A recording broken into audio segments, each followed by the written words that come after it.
welcome to the deep dive. Today, we're diving into a question that you submitted, and it's a big one. We're talking about the nature of consciousness, spirituality, what it means to be human. The really juicy stuff. Exactly. And you specifically asked about this idea you encountered.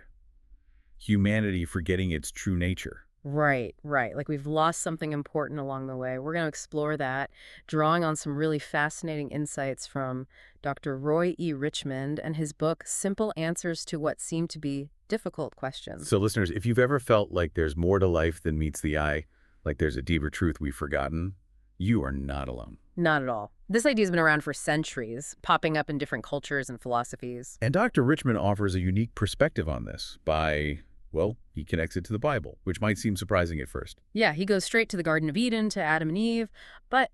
And here's where it gets interesting. He doesn't see their story as just about disobeying God. It's about a much bigger shift in consciousness. Okay, so less about the apple, more about what changed within them. Exactly. He highlights this idea of seeking knowledge of good and bad from external sources rather than that kind of inner knowing we were designed with. Oh, I see where you're going with this. Oh. Like we traded our internal compass for like a rule book written by someone else. Right. He uses a passage from Romans to illustrate this, where it says, "They began to seek teachers who taught the knowledge of good and bad, rather than seeking Father God for all understanding." And don't we all do that sometimes? Look outside ourselves for answers instead of trusting our own inner wisdom. All the time. Social media, the news, even just everyday conversations. Like we're constantly being pulled in a million directions. It can be overwhelming. And it's easy to lose touch with that inner voice, that sense of knowing that's always there. And this is where Dr. Richmond's take on Lucifer comes in, right? Yeah. This is the part of your question that really piqued my curiosity, I have to admit. Yeah, it's definitely one of his more thought-provoking interpretations. He connects Adam's choice in the garden to the fall of Lucifer, but not in the way we traditionally think about it. Lucifer isn't this evil being tempting us. He represents that internal fall, that disconnect from our true nature. Okay, so how does he back that up? Well, there's this super interesting passage in Isaiah. Dr. Richmond emphasizes a specific word. "Is this the man that made the earth tremble, which did shake kingdoms?" It's not devil, not some outside force, but man. Wow, you're right. That changes the whole feeling. Like we have that power, but we're also capable of losing ourselves. And that loss, that separation, that's the fall. We went from the state of spiritual unity where we knew our purpose instinctively to, well, imagine constantly second-guessing yourself, looking for external validation to feel whole. Like spiritual amnesia, we've forgotten who we really are. Divine beings with incredible potential. And now we identify with this limited version of ourselves. Exactly. And that takes us to Dr. Richmond's idea of death versus resurrection life. But we'll dive into that after a quick break. Okay, so we've gone from the Garden of Eden to, like, spiritual amnesia. Now you're going to tell me there's a way back, right? That's the good news. There's always a way back.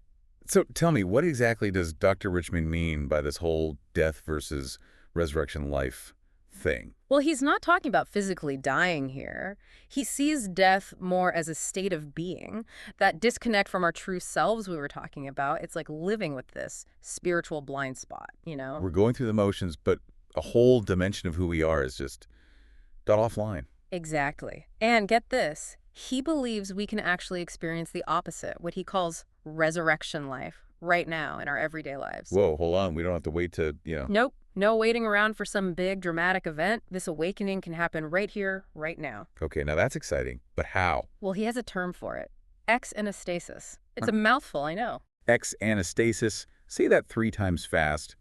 But seriously, what does it mean? Basically, rising up again, but not in a physical sense. It's about this inner awakening, reconnecting with that deeper part of ourselves. So less about bodies rising from the dead, more like dot consciousness rising from the dead. Exactly. And to show us how this works, he points to the Apostle Paul. Interesting. How does Paul fit into all of this? So, Paul had this radical transformation. He went from, persecuting Christians to becoming one of the most important figures in spreading Jesus's teachings. Right. But to Dr. Richmond, it wasn't just about changing his beliefs. It was a total shift in consciousness. Paul's a perfect example of ex-anastasis happening during someone's life. Wow. Okay, so if Paul could experience this level of ex-anastasis, Does that mean it's possible for, regular people like us? That's the question Dr. Richmond wants us to ask. He even brings up figures like Enoch and Elijah from the Bible. He says they completely bypassed physical death. Wait, really? Like they just didn't die? Well, according to Dr. Richmond, they'd already reached that state of spiritual wholeness, so there was nothing left to die from. So they had already resurrected, in a sense, Uh, while they were still alive. That's the idea. And what's really wild is that he connects these biblical examples to similar things you find in Eastern spiritual traditions. Like there's this book, The Masters of East Asia, I've heard of it. and it talks about this same kind of thing, this idea that we can transcend our limitations and, tap into this higher way of being. It's a very human thing to want that. Absolutely. It's like we have this whole other way of being inside us, just waiting to be turned on or something. Yeah, like a superpower we've forgotten about. Exactly. Yeah. And that brings us right back to the heart of your question, right? This idea that humanity's lost touch with its true nature. What if all these stories, all these ancient traditions, they're really talking about this forgotten potential we all have? It's a lot to process, I have to say. I Yeah. mean, we've covered some serious ground here. Garden of Eden, transcending death, all in one go. And the best part is, it's not just some abstract idea. Dr. Richmond actually gives you practical stuff, tools and exercises based on his research to help people actually connect with that inner wisdom, that resurrection life in a real, tangible way. So it's not about becoming some kind of biblical scholar or a monk meditating on a mountaintop. It's about getting in touch with something that's already there. Exactly. And I think that's what makes this whole thing so empowering. We're not powerless here. We have a say in this. We don't have to wait for, permission or something. Mhm. We can choose to wake up to that ex-anastasis, that resurrection life, right now in this moment. And who knows, maybe if we can remember who we truly are, if we can tap into that forgotten potential, maybe we can change the world with it. Well, Dr. Richmond definitely gives us a lot to think about, a lot to be hopeful for.